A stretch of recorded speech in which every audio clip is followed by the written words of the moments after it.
Before his execution, the man only asked to see his alien wolf. What happened next shocked everyone. The execution chamber was silent in a way that made even experienced guards uncomfortable. It was not the peaceful kind of silence, but the heavy kind, the kind that pressed down on the mind and made every breath feel too loud. The walls were smooth and silver, curving upward into a high dome filled with floating lights. Rows of alien officials sat behind transparent barriers, their different shapes and colors forming a quiet sea of judgment. At the center of the chamber stood one human. His name was Elias Rowe. He did not struggle. He did not shout. His hands were bound behind him, but his posture was straight, his face calm. There was no anger in his eyes, no fear either, only a deep tiredness, as if he had already accepted everything that was about to happen. Humans were still new to the Galactic Council. Too new. Too strange, too emotional. Many species believed humans were dangerous not because of their strength, but because of their unpredictability. Elias Rowe was the proof they believed they needed. He had been found months earlier on the outer edges of Council space, living on a dead moon that no one had stepped on for centuries. He had no advanced weapons, no base, no army, just a small shelter, some tools, and something that should not have existed: an alien wolf. The creature was classified as a void wolf, a predator species marked as extremely dangerous and completely untamable. Council records said void wolves were violent, territorial, and impossible to control. Expeditions sent to study them had never returned. Entire research ships had vanished after detecting their presence. And yet, Elias Rowe had lived beside one, not in a cage, not on a leash, beside it. That alone had sealed his fate. The lead judge leaned forward, its many eyes focusing on Elias. "Human Elias Rowe," it said in a cold, flat tone, "you have been found guilty of unlawful contact, bonding, and interference with a restricted xenospecies. The sentence is termination." The word echoed softly through the chamber. Elias did not react. The judge continued. "You are permitted one final request."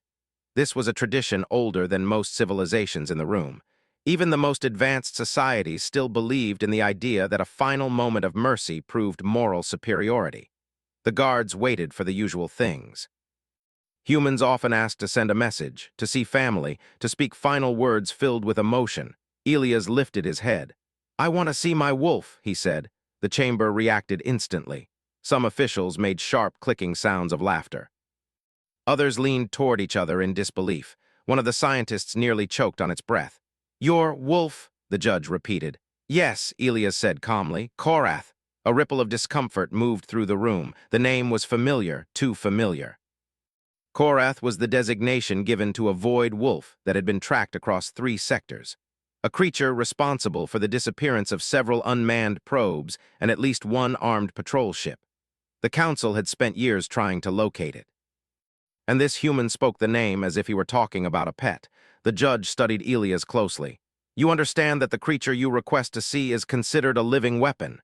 Elias shook his head slightly. "He's not a weapon." The judge's voice hardened. "He is not yours." Elias met the judge's gaze. "He chose me." That answer caused a murmur to spread through the chamber. Choice was not a word often used when speaking about predators. The council conferred quietly. They did not believe the human, of course. To them, this was arrogance, delusion, or perhaps a final attempt to disrupt the proceedings. But there was also curiosity. Humans were strange, and the idea of seeing a void wolf under controlled conditions was tempting. Finally, the judge spoke. "Your request is granted." The guards stiffened. Several turned sharply toward the judge in disbelief. "Under maximum containment," the judge added. "If the creature shows any sign of aggression, it will be neutralized immediately." Elias nodded. "That's fine." He was not worried. That worried everyone else. The chamber transformed quickly. Energy barriers activated, thick and layered. Hidden defense systems hummed to life. Scientists retreated behind reinforced shields. The air felt tighter, charged with tension. Then the doors opened. At first, nothing happened. Then the lights dimmed slightly, reacting to a massive energy signature entering the chamber. The void wolf stepped forward. It was larger than most had imagined. Its body was covered in dark, flowing fur that seemed to absorb light rather than reflect it. Its eyes glowed softly, not with rage, but with awareness. Every movement was controlled, smooth, intelligent. This was not a beast. This was something else. Weapons locked onto it instantly. The wolf stopped the moment it saw Elias. Time seemed to slow. Elias took a single step forward, ignoring the shouts of the guards. "It's okay," he said softly. The void wolf lowered its massive head. Gasps echoed through the chamber. Instead of attacking, the creature moved closer, careful, gentle.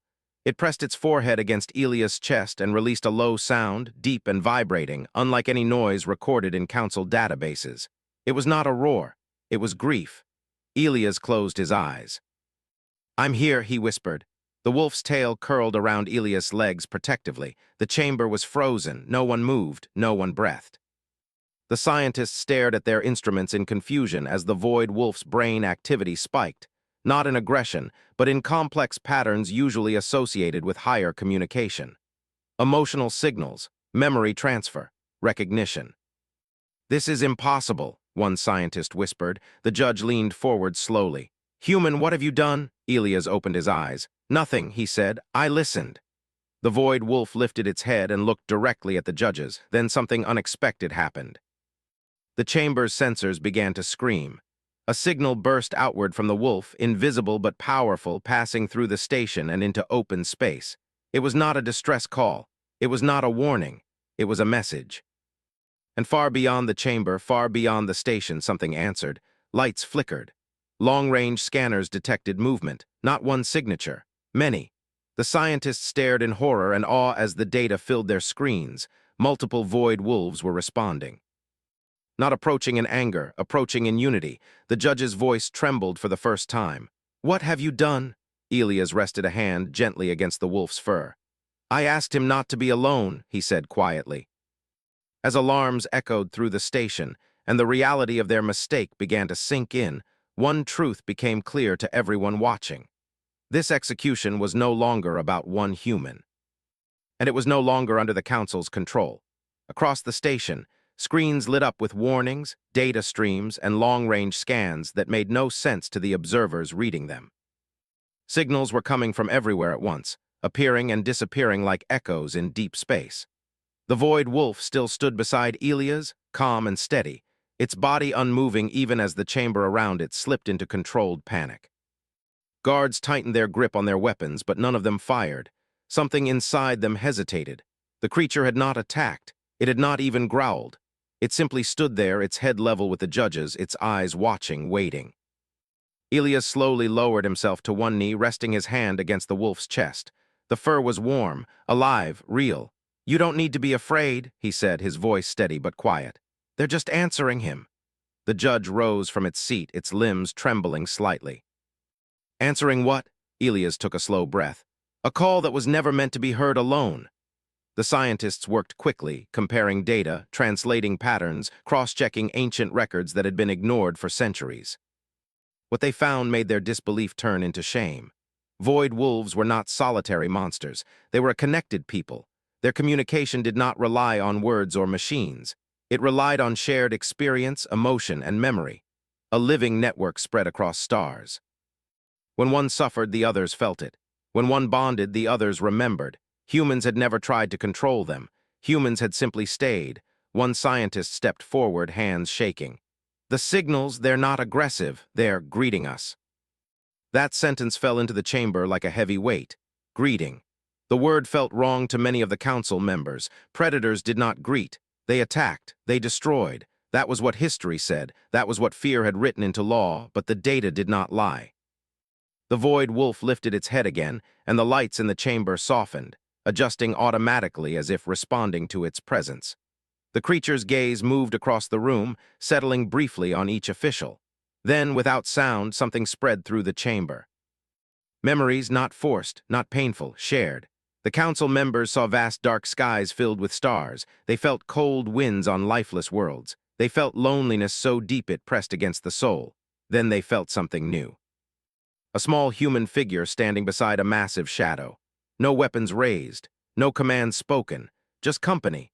They saw Elias sitting beside the wolf on the moon, sharing heat through long nights. They saw him talk, not expecting answers, just filling silence. They felt the moment the wolf chose to stay instead of leaving. Choice. The memory ended. Several officials lowered their heads. The judge spoke again, its voice no longer cold. "You formed a bond?" "Yes," Elias said. Not ownership, not control, a promise. The judge's many eyes focused on the wolf. And what promise was that? Elias swallowed. That he wouldn't be alone anymore. Outside the station, ships appeared on scanners, not warships, not fleets in formation. They moved slowly, carefully, as if approaching sacred ground. Shapes appeared in the darkness between stars, massive and quiet. Void wolves. They did not surround the station. They did not threaten it. They simply existed nearby, watching, waiting. Fear spread among the council members, but it was changing. It was no longer the sharp fear of attack. It was the heavy fear of understanding too late. The judge turned to the other council members. We believed we were protecting the galaxy. Elias looked up. You were protecting yourselves. Silence followed. The judge faced Elias once more. If we proceed with your sentence, what will happen? Elias did not answer immediately. He looked at the wolf, who met his gaze with steady calm. They will leave, Elias said finally. Not in anger, in silence. The scientists understood at once. A sentient species withdrawing completely. No communication, no shared knowledge, no warnings of dangers hidden in deep space, no bridges, a loss that could never be undone. One official spoke, its voice barely audible. And if we stop the execution? Elias' lips curved into the smallest smile. Then you finally meet them. The judge straightened. Its voice carried through the chamber. The sentence against Elias Rowe is suspended. A collective breath was released. The council recognizes the void wolves as a sentient collective species, the judge continued, and recognizes humanity as the first species capable of voluntary bond without dominance. The wolf released a low sound, deep and warm. Approval. Elias closed his eyes, relief washing over him. The energy barriers lowered slowly. Weapons powered down. Guards stepped back. The chamber no longer felt like a place of death. It felt like the beginning of something dangerous and hopeful. Days passed. Elias was no longer a prisoner. He was moved to open quarters with wide observation windows. The wolf remained with him, always near, always calm. Scientists came not to experiment, but to listen. They learned that the void wolves had watched the galaxy for ages, choosing distance over destruction. Humans were the first to approach without fear or command. The council struggled to adjust. Human representatives were invited into discussions they had never been allowed to attend before. Old laws were questioned, new ones drafted, slowly. Elias stood before the council once more, not in chains, but in simple clothing. The wolf lay at his side. You will be our emissary, the judge said, between our people and theirs. Elias nodded. I won't speak for them. The judge tilted its head. Then what will you do? I'll listen, Elias replied, and make sure everyone else does too. The council accepted. When Elias finally walked out of the station into open space aboard a small ship, the void wolves moved with him. Not following, accompanying. An observer watched from the station window, recording the moment for history. The human stood small beside the massive creature, yet nothing about him seemed weak. The observer's final note was simple. They had feared human violence. They had never prepared for human loyalty. And somewhere beyond the stars, the void wolves howled, not in rage, not in warning, but in welcome. The galaxy would never be quiet again. The galaxy did not change in one loud moment. It changed slowly, like light spreading at dawn. After Elias Rowe became the bridge between humans and the void wolves, many species waited for disaster. They believed it was only a matter of time before something went wrong.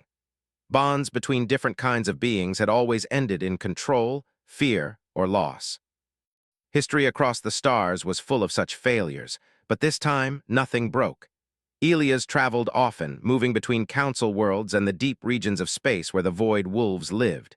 He was never alone. Korath stayed with him, silent and steady, a living reminder that trust did not always need words. Wherever Elias went, other void wolves watched from a distance, unseen but present. People began to notice small changes first. Trade routes became safer, not because of weapons, but because warnings arrived early. Void wolves sensed dangers long before machines did. They shared that awareness through Elias and through him with the council. Ships avoided storms, hidden gravity traps, and unstable regions that had claimed thousands of lives in the past. Old enemies paused their conflicts, not out of fear of the wolves, but out of confusion. For the first time, a powerful force in the galaxy refused to take sides. Elias spoke before the council again, standing calmly as always. They won't fight your wars, he said. They won't threaten your enemies. They don't believe survival needs domination. One council member asked. Then why help us at all? Elias answered honestly. Because connection is also survival. Some understood, many did not, but change does not wait for permission. On a distant colony world, a mining station lost power during a long night cycle. Temperatures dropped fast. Life support systems failed one by one. Panic spread among the workers as communication arrays went silent. They prepared for the end. Instead, warmth came. Void wolves gathered around the station, their bodies releasing controlled energy that stabilized the environment. They stayed until repairs were complete, then left without asking for thanks. The story spread. On another world, a young alien child wandered into a restricted zone filled with dangerous terrain. Rescue teams could not reach the area in time. A single void wolf appeared, guided by emotions rather than signals. The child was returned unharmed, wrapped gently in thick, dark fur. No reward was requested. Fear slowly turned into curiosity. Curiosity turned into respect. Elias watched it all from a distance. He did not guide the wolves' actions. He did not command them. He simply remained available, listening when they wished to share, speaking when others needed help understanding. But not everyone accepted this new balance. A powerful coalition of old empires believed the council had made a terrible mistake. They saw the void wolves as a threat not because of violence, but because of what they represented. A force that could not be controlled. A species that did not trade power for obedience. They called Elias dangerous. They claimed humans were manipulators, hiding ambition behind empathy. A private assembly was held without the council's approval. Plans were made to isolate the void wolves, to cut communication, to force a reaction that could justify harsh measures. Elias felt it before any report arrived. One night, as his ship drifted quietly between systems, Korath lifted his head. The familiar calm shifted into something tighter, focused. Not fear, awareness.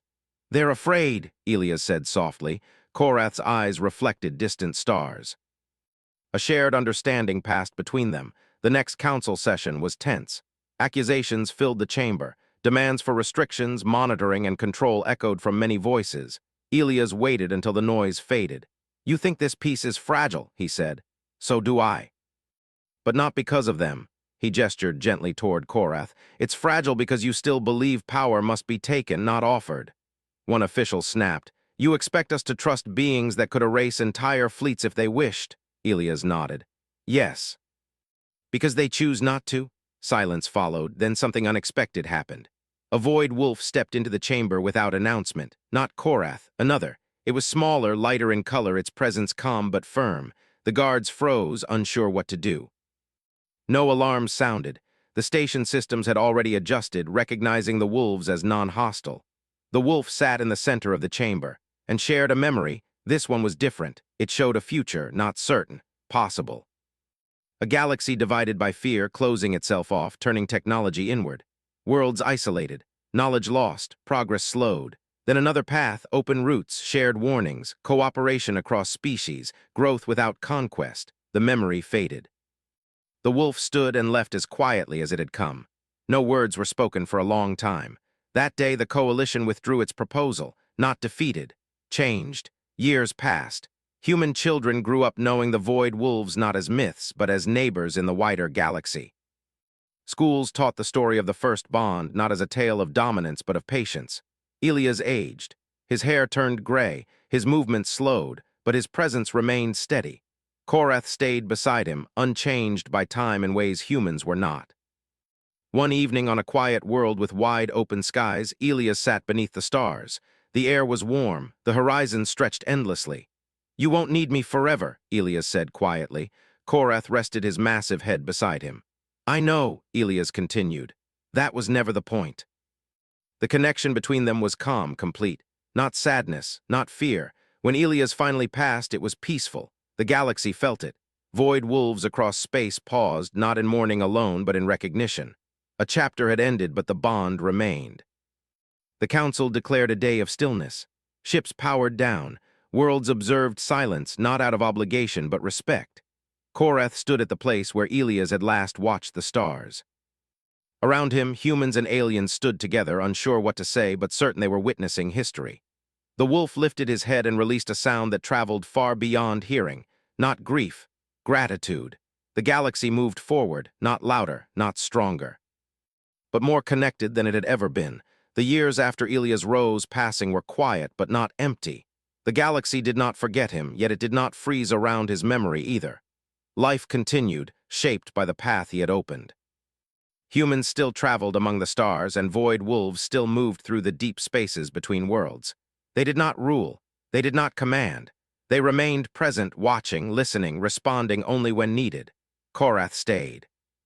Many believed the great wolf would disappear after Elias was gone, withdrawing into the deep dark like the others sometimes did. But Korath did not leave. He remained close to human space, often seen resting on distant moons or drifting beside slow-moving ships.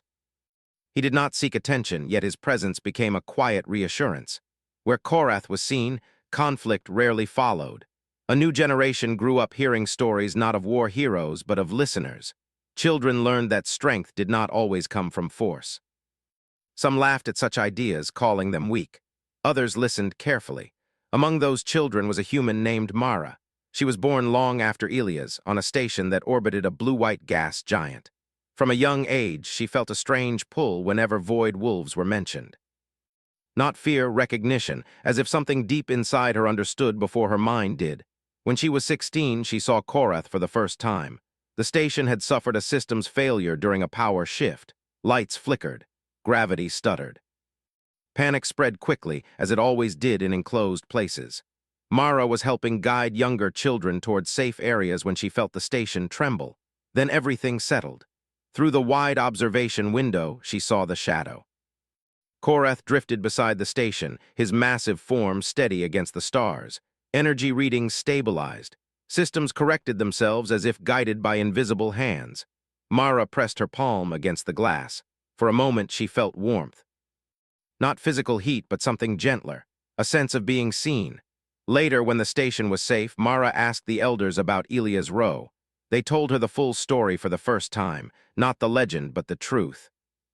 A man who had not tried to change the universe, only to understand it. That night, Mara dreamed of stars and long journeys. Years passed, and Mara grew into a quiet, thoughtful woman. She studied communication systems, not weapons, patterns, not power. She learned how information moved, how signals carried meaning beyond data. One day, she was invited to the council, not as a soldier, not as a leader. As a listener, the council had begun to realize something important. The bond Elias formed had not been unique because he was special. It was unique because humans, as a species, had the capacity to sit with the unknown without demanding control. But not all humans, only those willing to listen. Mara stood in the chamber where Elias had once faced execution. The walls were the same, but the air felt different, softer, less heavy. Korath was there. Older perhaps, though age did not touch him the way it touched humans. His eyes met Mara's. There was no test, no challenge, only an invitation. She did not speak, she did not step forward, she waited. After a long moment, Korath lowered his head slightly. The connection was not as deep as Elias had been, not the same. It did not replace what had been lost. But it was real. The council watched in silence. That day, a new role was created. Not an emissary, not a representative, a keeper. Someone who would help maintain balance, not by speaking for the void wolves, but by reminding others when to stop speaking and start listening. Mara accepted, not because she felt chosen, because she felt ready. Elsewhere in the galaxy, the old fears did not vanish completely. Some groups still believed the void wolves were a hidden threat. They built weapons in secret, tested systems meant to disrupt emotional communication. They waited for proof that peace was only temporary. They never found it, not because the wolves stopped them, but because their own people did. Workers refused to build weapons designed for harm. Scientists leaked plans, not out of rebellion, but out of responsibility. Soldiers questioned orders that made no sense in a galaxy that had learned cooperation. Fear no longer had the same power. Korath continued to wander. Sometimes he appeared near human worlds, sometimes near alien ones, sometimes far from any known space where only stars and silence existed. Wherever he went, void wolves followed at a distance, their presence calm and steady. They did not replace gods, they replaced excuses. Centuries later, historians would argue about when the galaxy truly changed. Some pointed to the day Elias asked to see his wolf, others to the moment the execution stopped, others still to the years of quiet progress that followed. But those who lived through it knew the truth. The change happened when someone chose to listen instead of act. Mara stood on a distant plain beneath an open sky, older now, her hair touched with gray. Korath lay nearby, resting, watching the horizon. New stars were visible, newly charted, newly shared. The galaxy was still dangerous, still vast, still unknown.